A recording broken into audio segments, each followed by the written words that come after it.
minha mãe sempre costurou.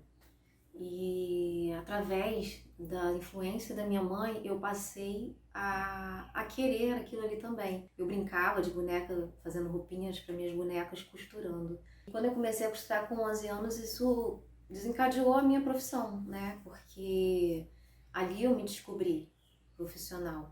Não imaginava que futuramente eu fosse crescer nessa área, mas a minha mãe me influenciou bastante. Dentro da minha casa, os meus pais, eles faziam assim, eles davam a vara pra gente pescar, tanto para mim quanto para minhas irmãs. O que a gente desejasse como profissão, eles nos incentivavam a, a correr atrás daquilo ali. O costurar para mim, eu sou uma pessoa muito, não é nem fantasiosa, mas assim, a minha mente não para de criar. O costurar para mim me encantava, me dava o poder de construir coisas com minhas próprias mãos. E isso para mim sempre foi muito importante.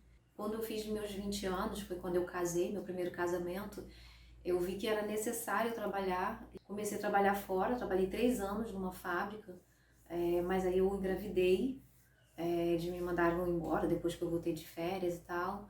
E eu queria muito que eles fizessem isso, porque eu queria muito ser mãe, cuidar da minha filha. A possibilidade de eu trabalhar dentro de casa com a costura fazia tudo ficar perfeito, de eu estar perto da minha filha, de eu estar fazendo o que eu gostava, que era trabalhar com costura, e de estar ganhando o meu dinheiro para cuidar da minha filha e da minha família, né? Então, assim, desde lá da infância, tudo que me motivou, o que eu sou hoje, foi através da minha profissão, que é ser costureira. Colocando cada roupinha nela, eu observava que precisava de um laço e o laço não combinava. Eu lembrei que eu tinha algumas peças do meu trabalho, e comecei a fazer uns lacinhos simples, da maneira que eu imaginava que dava. E depois eu comecei a observar nas redes sociais que o pessoal vendia os laços, tinha laços lindos, maravilhosos, e eu comecei a pesquisar mais sobre aquilo ali e descobri que havia no YouTube alguns vídeos de artesãos ensinando as técnicas a fazer laços, cada um mais lindo que o outro, e partiu aprender. Comecei a assistir os vídeos, estudar bastante sobre eles, quais os materiais usar. E na medida das minhas condições, eu comecei a comprar um pouquinho de cada coisa e comecei a produzir. Não saía nada muito interessante no início, mas assim, logo fui pegando o jeito e logo fui aperfeiçoando. E observei que não era só fazer os laços. Tinha uma outra história por trás dos laços, principalmente para quem quer vender, não somente para o uso próprio. E assim, eu já estava achando tão interessante que eu falei assim, dá para vender isso. E aí eu fui pesquisando mais, eu falei, meu Deus, tem que fotografar, tem que divulgar para cliente ver, tem que postar, tem que movimentar a rede social, tem que atender o cliente. Cliente das mais diferentes formas de agir com a gente, né? Tem cliente que é decidido, tem outros clientes que já é indeciso, você tem que atender de forma bem educada. Não é muito difícil para mim essa parte, mas você tem que esquecer as outras coisas que estão ao seu redor para dar atenção àquele cliente. E eu comecei a ver que aquilo ali não era tão fácil, então eu precisava estudar mais. Isso tudo a gente consegue encontrar no Instagram, no YouTube, porque às vezes a gente acha assim, não, eu só vou lá, atendo e pá. Não, você tem que ter todo um jeito com tudo. É comprar o material, o melhor material, não é qualquer material.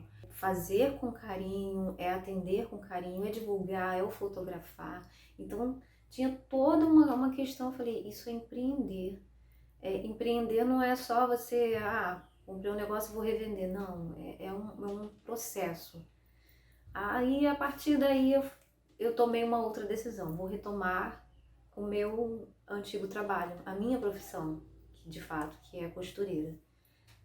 Eu vou trabalhar com vestidos luxinho para festas, né, temáticos, para aniversários, mas entrou a pandemia. Entrou a pandemia e, como aconteceu com tantos, deu uma quebrada e eu me vi, o que vou fazer? Passei 2 dias meio que como todos, estarrecida, estática. O que que eu faço agora? Uma amiga já me perguntou assim, você tá fazendo máscara? Eu falei, ainda não.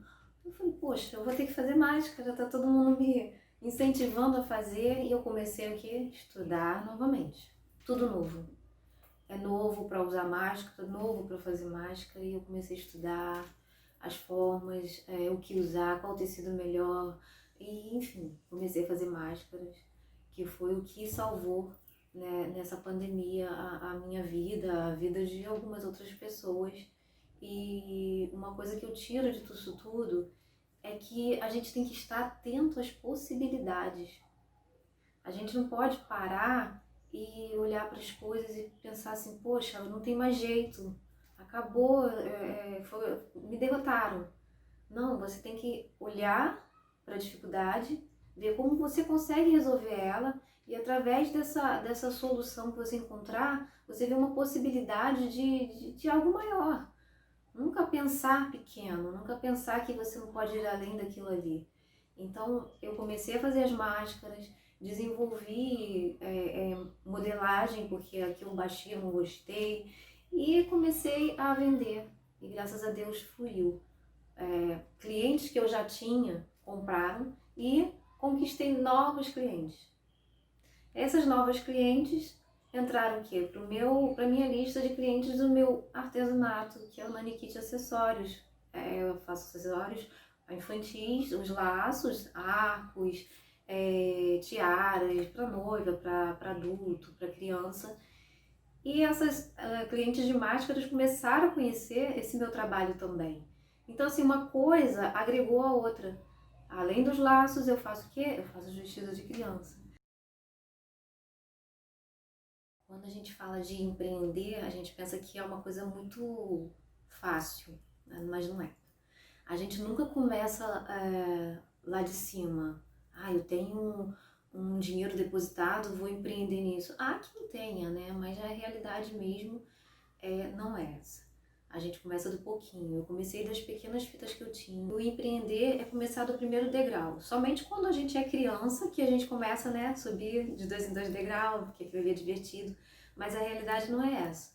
A gente tem que começar lá de baixo, com o pouquinho que a gente tem, com a pouca experiência que a gente tem. Ah, mas não ficou bom. Eu vou insistir, eu vou tentar melhorar aquilo ali. Ah, mas saiu ruim. Ah, anunciei, ninguém olhou, vou anunciar de novo, vou divulgar de novo. Ofereci, ninguém comprou.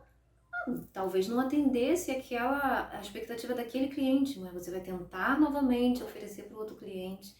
Então, assim, o empreender nunca é a mil maravilhas. É a questão de você não desistir. Não olhar para aquilo ali e ver assim, ah, já tem um obstáculo. Não, você pode transpor aquele obstáculo. Acho que a gente busca o apoio de pessoas em específico e a gente acaba se frustrando. Mas eu tenho um apoio muito grande que é dos meus pais. Eles moram em Natal, longe de mim, Rio Grande do Norte.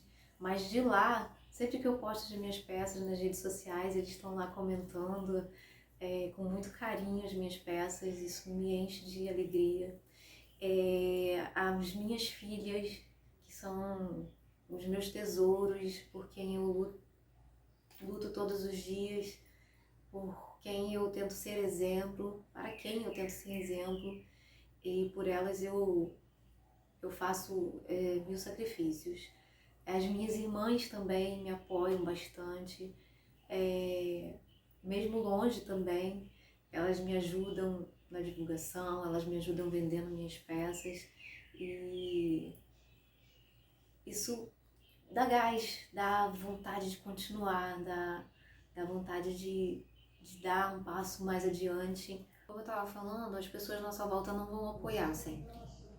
Ela vai primeiro observar se aquilo ali está dando certo. Aí algumas vão continuar observando, até mesmo quando você estiver crescendo. Outras, quando você estiver crescendo, ela vai querer somar com você. Aí isso aí é legal, porque ela vai crescer junto com você e você vai crescer mais ainda. E você vai fazer daquilo ali um negócio. Mas outras não, vai continuar ali te colocando para baixo, te fazendo desejar parar, mas parar não é a solução.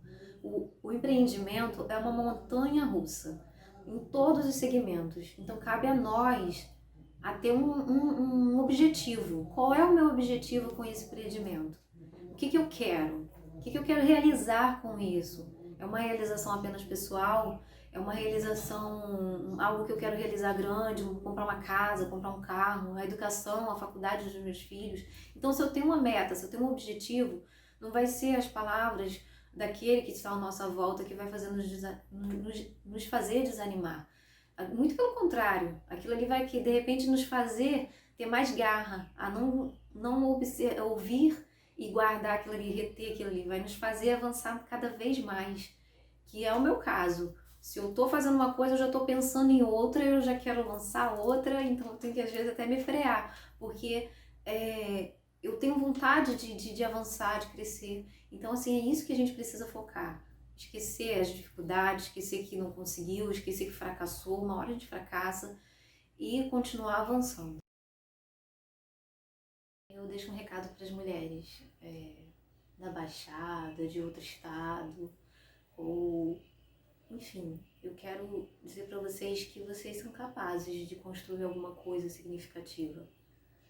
Independente da circunstância que você esteja vivendo nessa atualidade, eu acho que qualquer coisa que você pegar, você consegue construir algo. Você não precisa ficar esperando que outro possa te dar ou mendigar de alguém que vai jogar depois na sua cara, sabe? Você pode construir, eu consigo ver empreendedorismo em qualquer coisa que eu olho. Eu tava analisando assim, outro dia eu estava com vontade de comer um doce de banana. Aí eu tenho que ir lá no sacolão comprar a banana, fazer a banana para eu comer o doce que eu tô com vontade de comer naquele momento. Mas aí eu lembro que a vizinha vende doce de banana, eu corro lá e compro o doce de banana dela. Uma coisa tão simples, tão em conta, mas que dá para produzir. Ah, mas doce de banana não é todo mundo que compra. Como é que eu vou saber que ela vende banana? Elas devem saber anunciar, ela deve botar nos status do WhatsApp dela, ela deve botar no Facebook dela, no Instagram dela, e nisso um fala pro outro, e ela ali consegue produzir que às vezes ela não dá nem conta. Isso é só um exemplo, mas tantas outras coisas, papelaria, gente, é uma infinidade de coisas, mas está todo mundo fazendo, mas você vai dar o seu toque, você vai dar o seu diferencial. Mas se levanta, faz algo por você, é por você. Eu sou útil, eu sou capaz, eu posso muitas coisas. Então, assim, tem N possibilidades ao nosso redor. A gente só precisa abrir os nossos olhos e enxergar. Você é capaz, você vai conseguir. Não desista ou não fique parada, olhe ao seu redor e cria, inventa, que você vai conseguir sair de uma situação às vezes opressora, uma situação de vergonha. Esse é o meu recado que eu deixo para você, mulher.